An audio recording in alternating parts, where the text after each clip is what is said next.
Hello everyone, स्वागत है आप सभी का आपके अपने यूट्यूब चैनल एनजी क्लासेस में। अपकमिंग एसएससी एमटीएस 2024 को ध्यान में रखते हुए हम आपके लिए लाए हैं स्टैटिक जीके का रैपिड रिवीजन सेशंस, जो आपके प्रिपरेशन को और भी इफेक्टिव और बेहतर बनाएगा। और आज का ये वीडियो इस सीरीज का पार्ट 3 है। इस सीरीज का और भी पार्ट्स आपको इस वीडियो का डिस्क्रिप्शन बॉक्स में मिल जाएंगे। सो जुड़े रहिएगा हमारे साथ, हमारे चैनल को सब्सक्राइब करके बेल नोटिफिकेशन को ऑन कर दीजिएगा। तो चलिए शुरू करते हैं आज का पहला क्वेश्चन। आज का फर्स्ट क्वेश्चन है, Which of the following synthetic chemical is responsible for ozone layer depletion? निम्नलिखित में से कौन सा सिंथेटिक रसायन ओजोन परत के क्षरण के लिए जिम्मेदार है? Option A biopolymer, option B chlorofluorocarbons, option C polyvinyl chloride या ऑप्शन डी मिथानॉल। तो फ्रेंड्स, इस प्रश्न का सही उत्तर हो जाएगा क्लोरोफ्लोरोकार्बन। ठीक है, तो चलिए समझते हैं कुछ बात को। जैसे मानिए जो CFCs है या फिर HCFCs है, जैसे हाइड्रोफ्लोरोकार्बन्स हो गया या हेलोन्स हो गया, इन सब आइटम्स को, ये सब मॉलिक्यूल्स को बोलते हैं ओजोन डिप्लीटिंग सब्सटेंस। क्यों? क्योंकि ये स्ट्रेटोस्फियर रीजियंस में ओजोन लेयर को के परत का क्षरण करता है। कैसे करता है? ये जब मॉलिक्यूल्स, जैसे मानिए कुछ कुछ सोर्सेस से निकलता है, जैसे एरोसोल स्प्रे से निकलता है, या फिर मानिए आपका आपका एसी से निकलता है, एयर कंडीशनर से, या फिर मानिए जो आपका रेफ्रिजरेटर्स से निकलता है, या फिर मानिए जो हम लोग का पेस्टिसाइड या फिर आप कीटनाशक यूज करते हैं वहां से निकलता है। ये सब निकलने के बाद धीरे धीरे ये ट्रोपोस्फियर रीजन को भेद करके स्ट्रेटोस्फियर रीजन में पहुंचता है। जब भी ये स्ट्रेटोस्फियर रीजन में पहुंचने लगता है तब यूवी रेज के द्वारा ये सब मॉलिक्यूल्स डिकम्पोज हो जाता है, मतलब टूट जाता है। और टूटने के बाद दो टाइप्स ऑफ एटम्स क्रिएट होता है और दो टाइप्स ऑफ एटम्स प्रोड्यूस होता है, जो एक है क्लोरीन और एक है ब्रोमीन। ये दो एटम्स आपका ओजोन मॉलिक्यूल को तोड़ देता है। जैसे कि आपका एक क्लोरीन अगर एटम ले लेते हैं तो स्ट्रेटोस्फियर रीजन में ये 1 लाख ओजोन मॉलिक्यूल्स को तोड़ देता है, इतना शक्ति इसमें होता है। तो ये जब क्लोरीन और ब्रोमीन एटम्स होते हैं, ये ओजोन लेयर में जब पहुंचता है तब ये ओजोन मॉलिक्यूल्स को तोड़ देता है और ओजोन लेयर्स में ऐसे छेद हो जाता है। इसको हम लोग ओजोन लेयर डिप्लीशन बोलते हैं। तो इस प्रश्न का सही उत्तर हो जाएगा आपका क्लोरोफ्लोरोकार्बन या फिर HCFCs, मतलब हाइड्रोक्लोरोफ्लोरोकार्बन भी हो सकता है। हो सकता है इसका सही उत्तर। Next question, in which of the following state Hampi dance festival is celebrated? निम्नलिखित में से किस राज्य में हम्पी नृत्य महोत्सव मनाया जाता है? Option A Kerala, option B Karnataka, option C Tamil Nadu या ऑप्शन डी तेलंगाना। तो फ्रेंड्स, इस प्रश्न का सही उत्तर हो जाएगा कर्नाटका। कर्नाटका राज्य में हम्पी डांस फेस्टिवल मनाया जाता है। सो चलिए कर्नाटका का कुछ इंपॉर्टेंट डांस फेस्टिवल के बारे में भी जान लेते हैं, जैसे उगड़ी, यक्षगना, कुनीथा, विरगसे, सुग्गी, लंबी, पट्टडकल्लू, ये सब एग्जाम में पूछे जाते हैं। कुछ इंपॉर्टेंट डांस फॉर्म से कर्नाटका के। केरल के कुछ इंपॉर्टेंट डांस फॉर्म से कथकली, मोहिनीअट्टम, थियम, चक्यार कोट्टू, ये कुछ एग्जाम्स के पॉइंट ऑफ व्यू से इंपॉर्टेंट डांस फॉर्म से केरला के। अगर तमिलनाडु के देखें तो भरतनाट्यम, कुलट्टम, नृत्यांजलि, कुम्मी, कबड्डी, करागाम, ये सब इंपॉर्टेंट डांस फॉर्म से तमिलनाडु के। अगर तेलंगाना के देखें तो धीमसा, लंबाड़ी, डप्पू डांस, बथुकम्मा, बुनालू, ये सब इंपॉर्टेंट डांस फॉर्म से जो एग्जाम में बार बार पूछे जाते हैं, तो इसको याद में रख के चलिएगा। चलिए next question, Which state in India has made rooftop rainwater harvesting structure compulsory to all the houses in the state? Bharat के किस राज्य ने राज्य के सभी घरों में छत पर वर्षा जल संरक्षण संरचना अनिवार्य कर दी है? Option A Maharashtra, option B Kerala, option C Tamil Nadu या ऑप्शन डी ओडिशा। तो फ्रेंड्स, इस प्रश्न का सही उत्तर हो जाएगा ऑप्शन सी तमिलनाडु। तमिलनाडु के पॉइंट ऑफ व्यू से कुछ इंपॉर्टेंट पॉइंट्स जान लेते हैं। यहाँ पर RWH स्कीम या फिर रेन वाटर हार्वेस्टिंग स्कीम जो 2001 में लॉन्च हुआ था, और कौन किए थे उस टाइम का उस टाइम का चीफ मिनिस्टर जयललिता ने आपका अनाउंस किए थे। और ये 2019 का जल शक्ति अभियान के अंतर्गत है। और 2021-22 का जल शक्ति अभियान का जो थीम है वो थीम थे जल शक्ति अभियान कैच द रेन, JSACTR याद रखिएगा, जल शक्ति अभियान कैच द रेन। और आपका तमिलनाडु का कैपिटल है चेन्नई, और सीएम अभी करंट सीएम है एम के स्टालिन, और गवर्नर है आर एन रवि। अगर महाराष्ट्र के देखिए तो इसका कैपिटल है मुंबई, सीएम है एकनाथ शिंदे, और इनका गवर्नर है सीपी राधाकृष्णन। चलिए आपके लिए क्वेश्चन है, सीपी राधाकृष्णन अभी हाल ही में जून 2024 में महाराष्ट्र के गवर्नर बने, इससे पहले ये किस राज्य के गवर्नर थे?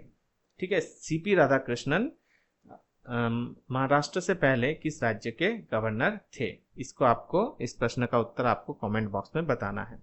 अगर केरल की बात करें तो इसका कैपिटल है तिरुवनंतपुरम, सीएम है पिनराई विजयन, और गवर्नर है आरिफ मोहम्मद खान। ओके, अगर ओडिशा की बात करें तो इसका भुवनेश्वर कैपिटल है, इसका हाल ही में इनका सीएम चेंज हुए हैं, वो है मोहन चरण मांझी, और इनका गवर्नर है राघवर दास। तो ये कुछ पॉइंट्स है, आपको याद में रख के चलना पड़ेगा। इस प्रश्न का सही उत्तर हो जाएगा option C. Next question, what combination of paternal chromosomes results in a female? पैतृक गुणसूत्रों के किस संयोजन में स्त्री का जन्म होता है? Option A Z, option B XX, option B YX, या ऑप्शन डी XY। ठीक है, स्त्री का जन्म आपका ऑप्शन बी XX क्रोमोसोम के कारण होता है। कैसे होता है? जैसे मानिए हम लोग का या जो ऑटोसोम होता है वो होता है आपका 22 पेयर्स, ठीक है, और सेक्स क्रोमोसोम होता है ह्यूमंस का, वो है 1 pair. Total 23 pairs of chromosome होते हैं। ये जो आपका फादर का जो सेक्स क्रोमोसोम है वो है XY, मतलब एक क्रोमोसोम है X और एक क्रोमोसोम है Y, और मदर का जो होता है इनका सेक्स क्रोमोसोम वो है XX, मतलब दोनों ही X है। तो फादर का जो XY क्रोमोसोम होता है वो दोनों ही एक्टिव होता है, ठीक है, और बट मदर का ओनली X क्रोमोसोम, एक क्रोमोसोम एक्टिव होता है, 2 X में से एक ही एक्टिव होता है। फादर का अगर X क्रोमोसोम मदर का X क्रोमोसोम के साथ मिलते हैं तो यहाँ पर होते हैं आपका डॉटर, ठीक है। फादर का X क्रोमोसोम और मदर का X क्रोमोसोम अगर जुड़ते हैं तो ये हो जाते हैं डॉटर, और फादर का अगर Y क्रोमोसोम मदर का X क्रोमोसोम के साथ मिलते हैं तो ये होता है सन। तो डॉटर के लिए आपका कौन सा पेयर ऑफ क्रोमोसोम इंपॉर्टेंट है? XX। तो इसका सही उत्तर हो जाएगा XX। Next question, who is the minister of youth affairs and sports in India as of 2024? 2024 तक भारत में युवा मामले और खेल मंत्री कौन थे? ऑप्शन है Vijay Goyal, option B doctor Mansukh Mandaviya, option C Rajyavardhan Singh Rathore, या ऑप्शन डी श्रीमती रक्षा निखिल खड़से। तो इस प्रश्न का सही उत्तर हो जाएगा option B doctor Mansukh Mandaviya.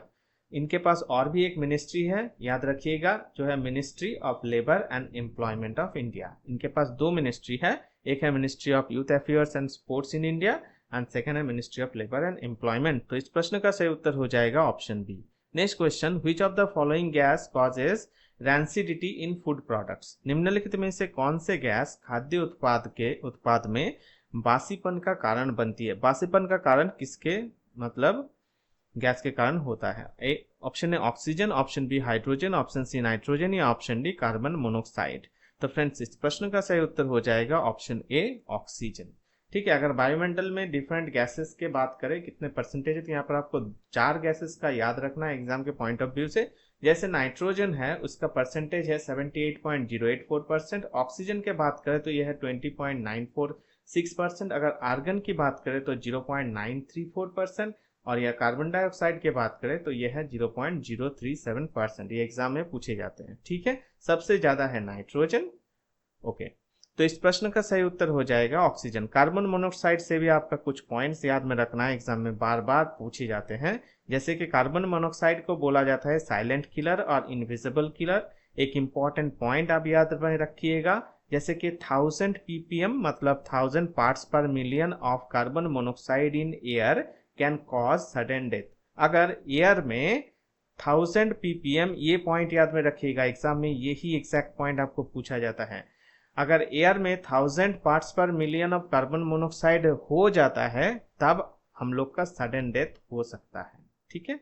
Next point, ये भी पॉइंट पकड़ पकड़ के एग्जाम में पूछता रहता है, जैसे कि इन कार्बन मोनोऑक्साइड में कौन सा 2 एटम्स होते हैं? एक है कार्बन एटम और एक है ऑक्सीजन एटम, ठीक है। अगर आप 1 ग्राम कार्बन एटम ले लेते हैं तो कार्बन मोनोऑक्साइड जो मॉलिक्यूल है ये फॉर्म करने के लिए आपका 1.33 ग्राम ऑफ ऑक्सीजन चाहिए होगा। अगर 1 ग्राम कार्बन लेंगे तो 1.33 ग्राम ऑक्सीजन लेना पड़ेगा, तभी आपका कार्बन मोनोऑक्साइड मॉलिक्यूल फॉर्म होता है। ये एग्जाम के पॉइंट ऑफ व्यू से बहुत ही इंपॉर्टेंट प्रीवियस ईयर में पूछा गया क्वेश्चन है। नेक्स्ट पॉइंट ये भी इंपॉर्टेंट है, carbon monoxide binds to haemoglobin in RBC with a much greater affinity than oxygen. जैसे मानिए आरबीसी में जो हीमोग्लोबिन होते हैं वो ऑक्सीजन कैरी करते हैं, ऑक्सीजन कैरी करने का काम होता है। अगर हम कार्बन मोनोऑक्साइड गैस ले लेते हैं, मानिए किसी भी कारण हम लोग के अंदर कार्बन मोनोऑक्साइड गैस पहुंच जाता है, तो वो हीमोग्लोबिन के साथ ऑक्सीजन ऑक्सीजन से भी ज़्यादा अच्छे तरीके से घुल सकता है। ठीक है, मतलब इसी कारण इसको साइलेंट किलर या इनविजिबल किलर भी इसको ये कारण है जिसको बोला जा सकता है। Carbon monoxide binds to haemoglobin in RBC with a much greater affinity than oxygen. ठीक है, तो ये कुछ पॉइंट्स है आपको याद में रख के चलना पड़ेगा, बहुत ही इंपॉर्टेंट पॉइंट है एग्जाम के पॉइंट ऑफ व्यू से। Next question, who among the following is the writer of the novel the room on the roof. निम्नलिखित में से कौन the room on the roof उपन्यास के लेखक हैं? ऑप्शन है Ruskin Bond, option B Khushwant Singh, option C Manohar Malgonkar या ऑप्शन डी आर के नारायण। तो इस फ्रेंड्स इस प्रश्न का सही उत्तर हो जाएगा रस्किन बॉन्ड। ठीक है, रस्किन बॉन्ड ने लिखे हैं the room on the roof ये नॉवेल को। रस्किन बॉन्ड के कुछ इंपॉर्टेंट नॉवेल्स बहुत ही इंपॉर्टेंट है, our trees still grow in Dehra, the blue umbrella, it's a wonderful life. ये कुछ इंपॉर्टेंट्स इनके नॉवेल्स या बुक्स बोल सकते हैं। इनको 1992 में साहित्य अकादमी अवार्ड मिला हुआ है। चलिए आपको बताना है किस उपन्यास के कारण इसको या किस उपन्यास में इनको साहित्य अकादमी अवार्ड मिला हुआ था। इनको पद्म भूषण अवार्ड भी मिला हुआ है 2014 में। अगर खुशवंत सिंह के बात करें तो इनके कुछ इंपॉर्टेंट बुक्स हैं, truth, love and a little malice, train to Pakistan बहुत ही इंपॉर्टेंट बुक है, द सनसेट क्लब और a history of the Sikhs. ये कुछ इंपॉर्टेंट पॉइंट्स है खुशवंत सिंह के। इनको भी साहित्य अकादमी फेलोशिप अवार्ड 2010 में मिला हुआ है, पद्म भूषण 1974 में इनको मिला हुआ है। अगर मनोहर मालवंकर के बात करें तो इनकी कुछ इंपॉर्टेंट बुक्स है, distant drum, A bend in the Ganges, the man who killed Gandhi, ये एग्जाम में पूछा गया बुक है, the man who killed Gandhi. ठीक है, ये कुछ इंपॉर्टेंट बुक्स मनोहर मालवंकर के लिए। अगर आर के नारायण के बात करें तो इनके कुछ इंपॉर्टेंट बुक्स हैं, द बैचलर ऑफ आर्ट्स, ये भी प्रीवियस ईयर में पूछा गया एग्जाम है, क्वेश्चन है, Malgudi days, A tiger for Malgudi. इनको साहित्य अकादमी अवार्ड 1960 में मिला हुआ है और पद्म भूषण 1963 में मिला हुआ है। तो ये कुछ इंपॉर्टेंट बुक्स और उनके लेखक हैं, इनको आपको याद में रख के चलना पड़ेगा। चलिए चलते हैं नेक्स्ट क्वेश्चन में। Dada Saheb Phalke lifetime achievement award was recently conferred to which actor. Dada Saheb Phalke lifetime achievement award हाल ही में किस अभिनेता को प्रदान किया गया है? ऑप्शन है Waheeda Rehman, option B Shahrukh Khan, option C Sridevi या ऑप्शन डी शबाना आजमी। इनको मिला हुआ था 2021 में, बट बोला गया है रिसेंटली, मतलब 2024 में किसको मिला है, तो ये हो जाएंगे शाहरुख खान। ठीक है, Shahrukh Khan is the correct answer. चलिए देख लेते हैं दादा साहेब फाल्के अवार्ड के कुछ इंपॉर्टेंट पॉइंट्स के बारे में 2024 का। जैसे बेस्ट फिल्म कौन सा था? जवान मूवी। बेस्ट एक्टर कौन थे? शाहरुख खान, किस फिल्म के लिए? जवान मूवी के लिए।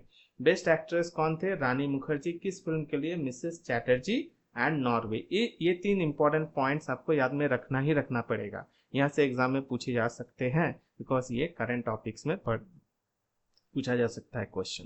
तो इस प्रश्न का सही उत्तर हो जाएगा option B Shahrukh Khan. Next question, who was awarded the Rashtriya Vigyan पुरस्कार 2024 इन द कैटेगरी ऑफ विज्ञान रत्न।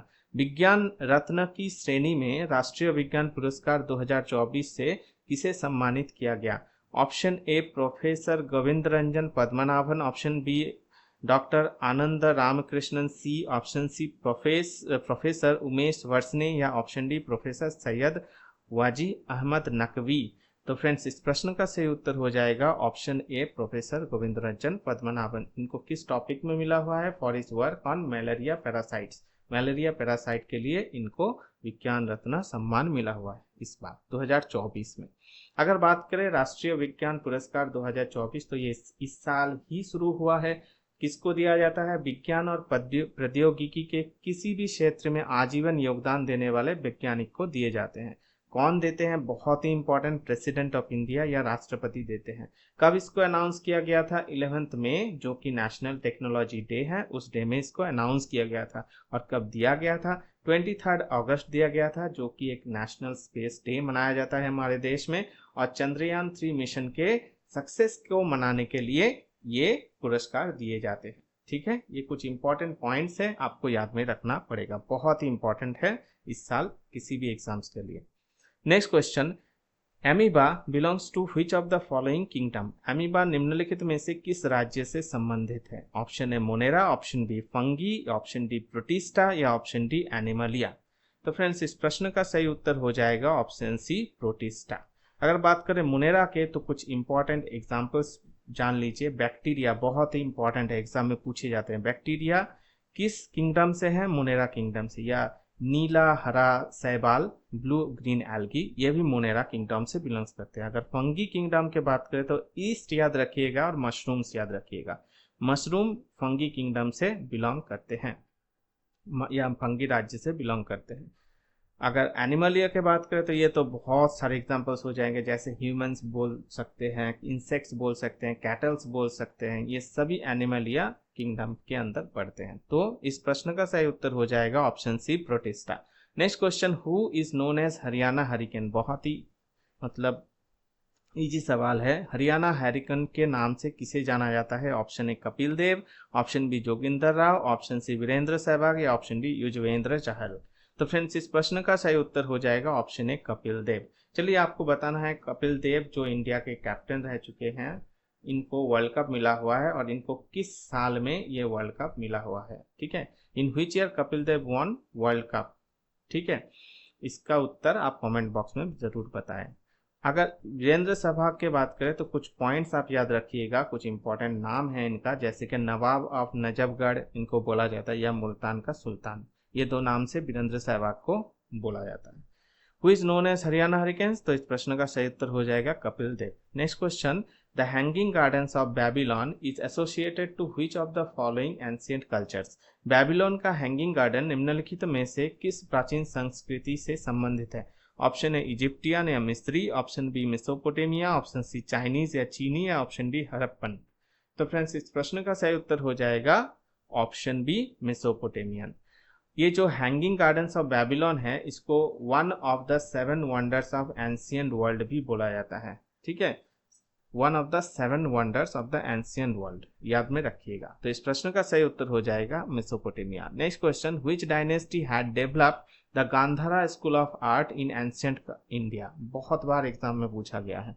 प्राचीन भारत में गांधार कला विद्यालय किस राजवंश ने विकसित किया था? Option A Kushana dynasty, option B Gupta dynasty, option C Maurya dynasty, option D Chola dynasty. तो फ्रेंड्स, इस प्रश्न का सही उत्तर हो जाएगा ऑप्शन ए, कुशना डायनेस्टी। जो कुशन सम्राट आपका कनिष्क के दौरान गांधारा स्कूल ऑफ आर्ट का डेवलपमेंट हुआ था। ठीक है, और एक आप आर्ट जान सकते हैं, जैसे है मथुरा स्कूल ऑफ आर्ट। ठीक है, मथुरा स्कूल ऑफ आर्ट, ये मथुरा स्कूल ऑफ आर्ट भी कुशन साम्राज्य के दौरान ये डेवलपमेंट हुआ था। तो Gandhara school of art and Mathura school of art अगर पूछा जाता है एग्जाम में, तो ये ऑप्शंस हो जाएंगे Kushana dynasty. Next question, who was appointed as assembly's constitutional adviser in 1946 during the framing of Indian constitution?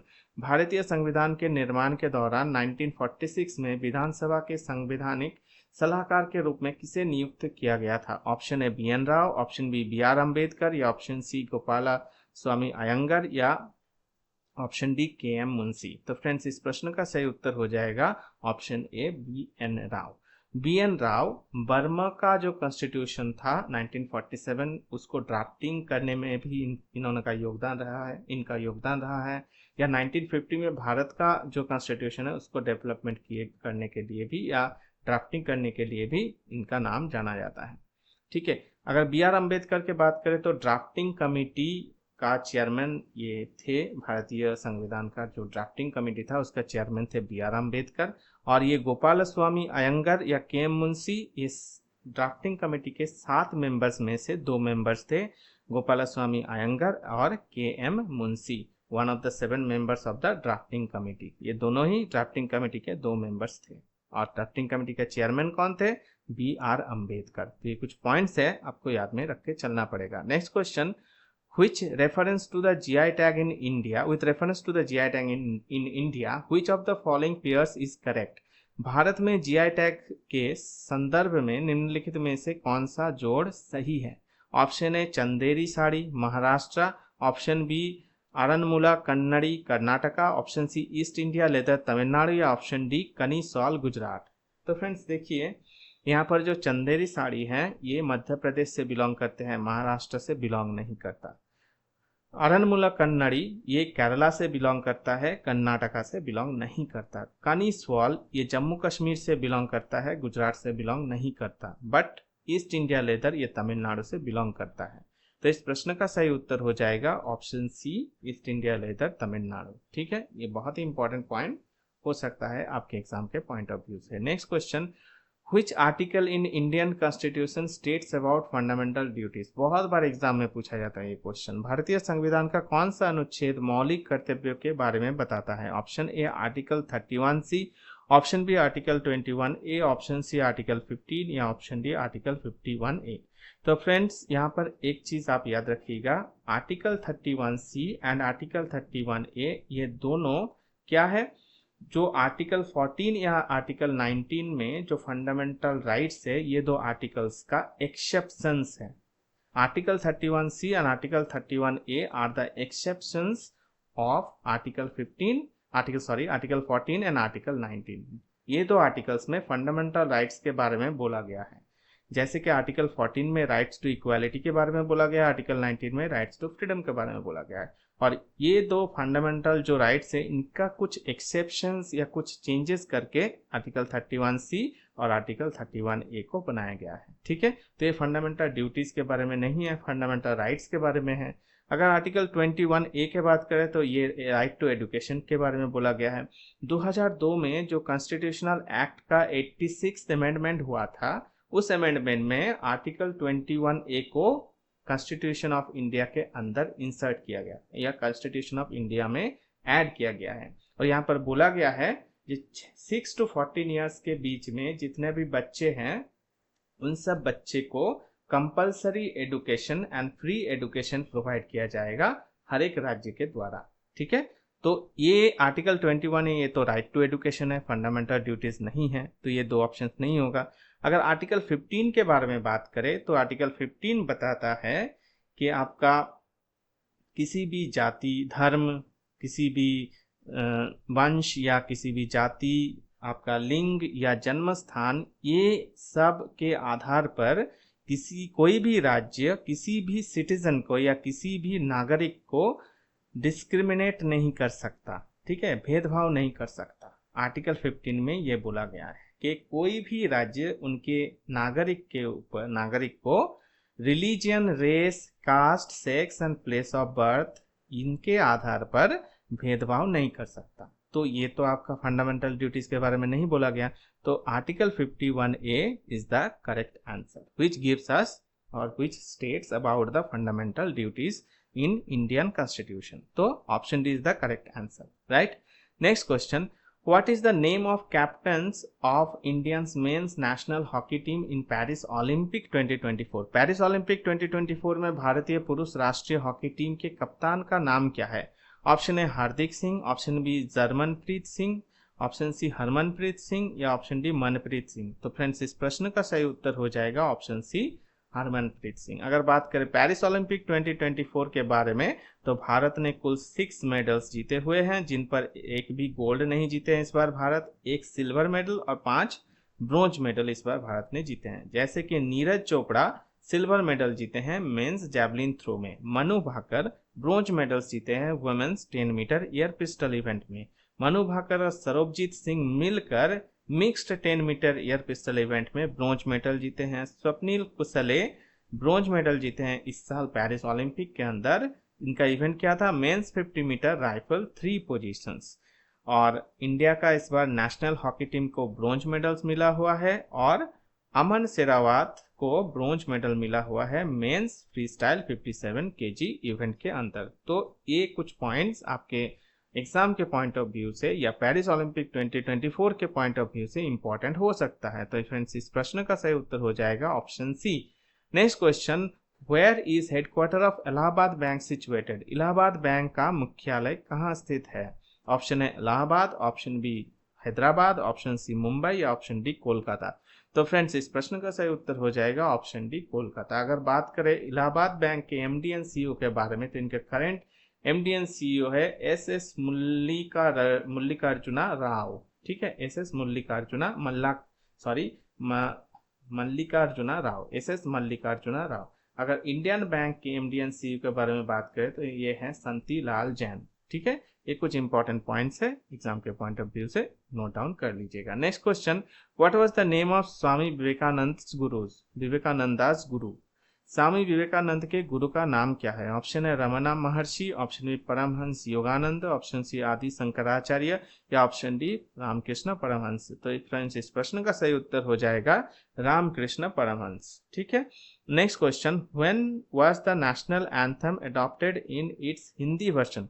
राष्ट्रगान के उनके हिंदी संस्करण में कब अपनाया गया? ऑप्शन है 24 जनवरी 1950, ऑप्शन बी 26 जनवरी 1950, ऑप्शन सी 2 अक्टूबर 1948 या ऑप्शन डी 15 अगस्त 1947। तो फ्रेंड्स इस प्रश्न का सही उत्तर हो जाएगा ऑप्शन ए 24 जनवरी 1950। अगर 26 जनवरी 1950 के बारे में बात करें तो भारत ने इस डेट में कॉन्स्टिट्यूशन को अपनाया था और बिकेम ए रिपब्लिक। ठीक है, रिपब्लिक कंट्री बन गया था। अगर 2 अक्टूबर के बारे में बात करें 1948, तो ये डे हर साल मनाया जाता है international day of non violence by united nations. ठीक है, तो ये कुछ इंपॉर्टेंट पॉइंट्स है, आपको याद में रखना पड़ेगा। तो फ्रेंड्स इस प्रश्न का सही उत्तर है ऑप्शन ए 24 जनवरी 1950। Next question, Guru Ghasidas national park is located in? Guru Ghasidas राष्ट्रीय उद्यान स्थित है, ऑप्शन है Chhattisgarh, option B Madhya Pradesh, option C Uttar Pradesh या ऑप्शन डी बिहार। तो फ्रेंड्स इस प्रश्न का सही उत्तर हो जाएगा ऑप्शन ए छत्तीसगढ़। छत्तीसगढ़ राज्य में गुरु घसीदास नेशनल पार्क स्थित है। Next question, Dhansiri is tributary of which of the following river? Dhansiri निम्नलिखित में से किस नदी का सहायक नदी है? गंगा, नर्मदा, ब्रह्मपुत्र, इंदस। अगर बात करें ब्रह्मपुत्र नदी के, तो ये ब्रह्मपुत्र रिवर है, तो इनका ट्रिब्यूटरी है सहायक नदी आपका धानसिरी है, सुबनसिरी है, सियांग है, डिबांग है, लोहित है। ठीक है, और डिखो है आपका, कोपिली है, अभी बहुत सारा है जैसे मानस है, संकोश है, तीस्ता है, ये सब ब्रह्मपुत्र के ट्रिब्यूटरी या सहायक नदी है। तो फ्रेंड्स इस प्रश्न का सही उत्तर हो जाएगा ऑप्शन सी ब्रह्मपुत्र, याद में रखिएगा। Next question, Kajari folk song is related to which of the following state? Kajari लोकगीत निम्नलिखित में से किस राज्य से संबंधित है? Option A Maharashtra, option B Uttar Pradesh, option C Himachal Pradesh या ऑप्शन डी राजस्थान। तो फ्रेंड्स इस प्रश्न का सही उत्तर हो जाएगा ऑप्शन बी उत्तर प्रदेश। अगर उत्तर प्रदेश की बात करें तो कुछ फोक सॉन्ग से इंपॉर्टेंट एग्जाम के पॉइंट ऑफ व्यू से, जैसे बिरहा, सोहार, चनैनी। ओके, महाराष्ट्र के कुछ इंपॉर्टेंट्स हैं बलरी, ओई, लवानी, पोवेड़ा। हिमाचल प्रदेश के कुछ इंपॉर्टेंट फोक सॉन्ग है बालू, पंजपत्रा, मोहना, जूरी, लमन। और राजस्थान के पनीहरी, मांड, बहुत ही इंपॉर्टेंट है एग्जाम के पॉइंट ऑफ व्यू से, बाबूजी की फाड़ या पंखिड़ा। ठीक है, ये कुछ इंपॉर्टेंट फोक सॉन्ग है, याद में रखिएगा। Next question, Rani ki Vav motif is presented on which of the following currency notes? Rani ki Vav आकृति निम्नलिखित में से किस मुद्रा नोट पर मौजूद है? ऑप्शन है 50 rupee note, option B 200 rupees note, option C 100 rupees note या ऑप्शन डी 10 रुपीज नोट। तो फ्रेंड्स इस प्रश्न का सही उत्तर हो जाएगा ऑप्शन सी 100 रुपीज नोट। यह है रानी की वाव। अगर बात करें ऑप्शन बी 50 रुपीज नोट की, तो यहाँ पर है आपका हम्पी टेम्पल। अगर बात करें 200 रुपीज नोट की, तो यहाँ पर है आपका सांची स्तूपा। और बात करें अगर 10 रुपीज नोट के, तो यहाँ पर है आपका सन टेम्पल कोणार्क। ये कुछ इंपॉर्टेंट पॉइंट्स एग्जाम में बार बार पूछे जाते हैं, आपको याद में रख के चलना पड़ेगा। Next question, who has been appointed as the managing director and chief financial officer of the World Bank 2024? 2024 में विश्व बैंक के प्रबंध निर्देशक और मुख्य अधिकारी के रूप में किसे नियुक्त किया गया है? ठीक है, ऑप्शन है PS Jayakumar, option B Anushulakant, option C Ravneet Gill या ऑप्शन डी अजय बंगा। तो फ्रेंड्स इस प्रश्न का सही उत्तर है ऑप्शन बी अनुशुलाकांत। यह है आपका अनुशुलाकांत। तो ये था आपका 25 क्वेश्चंस। ठीक है। So thanks for watching this video. अगर ये वीडियो आपको इन्फॉर्मेटिव लगा है तो प्लीज़ लाइक अस, कमेंट करें और अपने दोस्तों के साथ शेयर करें। इस वीडियो का और भी, इस सीरीज़ का और भी पार्ट्स आपको नेक्स्ट वीडियोस में देखने को मिलेगा। सो जुड़े रहिएगा हमारे साथ, हमारे चैनल को सब्सक्राइब करें और बेल नोटिफिकेशन को ऑन करें। So till then tata and bye bye.